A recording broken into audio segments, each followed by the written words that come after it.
Hello everyone, welcome to Urbanscape Bangalore. In this episode, we will look at some sedum aftercare.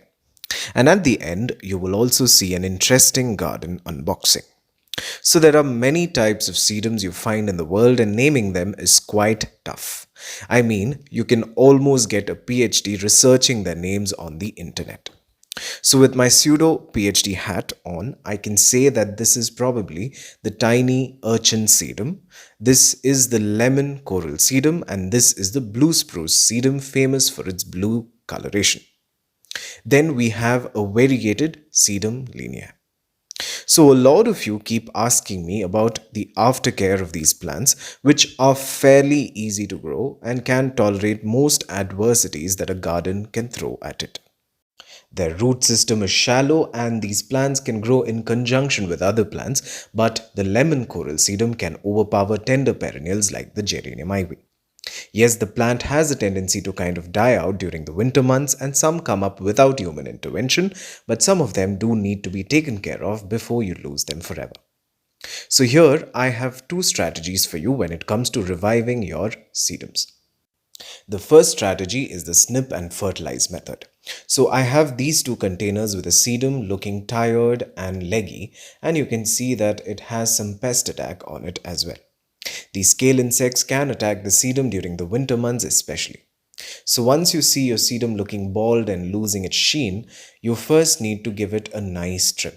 So while doing this, I happened to make a mistake and I'll tell you more about it in the later parts of the video.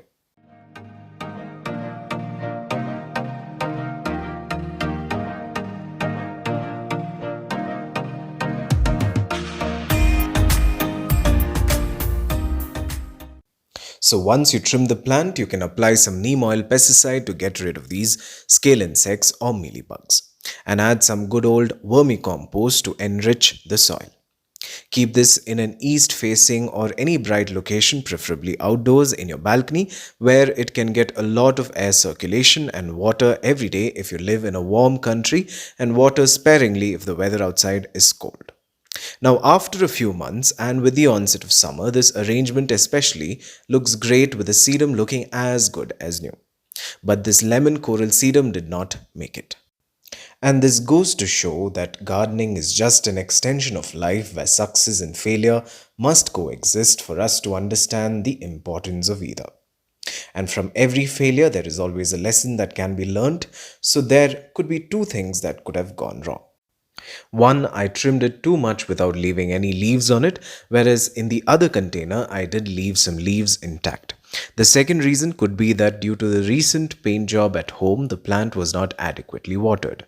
Because I know that with the sedum, even if you reduce it to its bare stems, it will still revive if the watering is consistent. But I guess it's better you either prune it sparingly, making sure you leave some leaves, or even better, save some cuttings so that you can propagate them, and even if this fails, you have something to cheer about later. Now, the second revival strategy is to simply propagate this plant. And to propagate a sedum is really simple. You can take a healthy cutting of at least 4 or 5 inches and just remove a few lower leaves and insert it into a container that already has an established plant or a growing cutting in it. And in a matter of weeks, you will get new roots in these plants. That's how easy it is to propagate this plant. So now let's look at some quick care tips. Sunlight. Sedums can take both full and part sun, but they do well under part sun conditions. Low light will make them leggy. So they are not a great indoor plant. A balcony or a terrace setup is best suited for this plant. An east, west and south location is really good. A lot of sunlight could also bleach the plant. Watering. Sedums are succulents, as you know, due to their fleshy leaves, so water every day during summer if you live in a largely warm country like India, and if they are grown outdoors. And during winter, water only when the soil dries.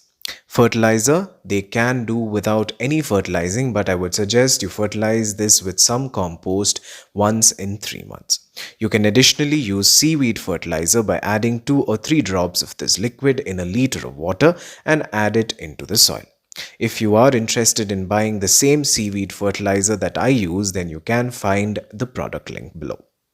Pests. They can be attacked by these scale insects, and seasonal pruning improves the air circulation in the plant and can reduce their population. Other pests could be root, mealybugs, slugs, etc. Adding neem oil pesticide can control these pests. Apply it thrice a week in the evening till you see any reduction in their population. Potting medium. Use a good organic mix of 50% sand and 50% compost. Avoid using coco peat and garden soil since they retain too much moisture, which these plants don't like. Pruning. The leggy growth can be curtailed with a quick snip once in a while. So, folks, bring this plant home and experience the calm serenity a sedum can bring to your garden that even this baby Buddha can't resist the temptation to sleep amidst the sedum's green, cozy embrace. Now, let's look at a non plant garden unboxing.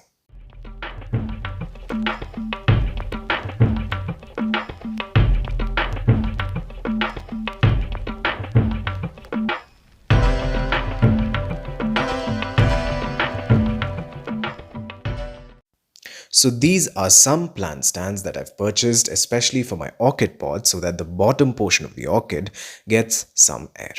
You can also add other heavy potted plants of up to 20 kgs on this and it can withstand the weight. Here you get 4 stands and it is made of galvanized metal with powder coated paint to prevent rusting.